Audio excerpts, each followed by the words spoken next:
આદિવાસી જંગલ જમીન વિવાદ બાબતે હવે મંત્રી નરેશ પટેલે મોટું નિવેદન આપ્યું છે। મંત્રી નરેશભાઈ પટેલ તરફથી આ નિવેદન આપવામાં આવ્યું। સાગબારા ઉમરપાડામાં જમીન વિવાદને લઈ તેમણે નિવેદન આપ્યું છે।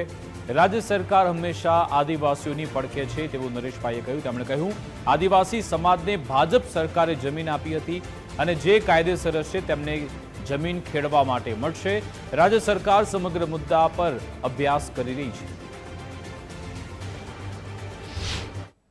અત્યાર સુધી આપ સૌ જાણો છો, જ્યારે જ્યારે આદિવાસી સમાજને જે વર્ષોથી જંગલમાં ખેડતા હતા, પોતાનો નિર્વાહ ચલાવતા હતા, એવા આદિવાસી ભાઈઓને ભારતીય જનતા પાર્ટીની સરકારે જ જમીન આપી છે અને ભવિષ્યમાં પણ આપવાની થતી હશે તો અમારી સરકાર આપવાની છે। અને જે લીગલ છે, જે કાયદેસર હકદાર છે, એ ચોક્કસ રીતે એ લાભાર્થી અમારો હશે અને એને અમે ભવિષ્યમાં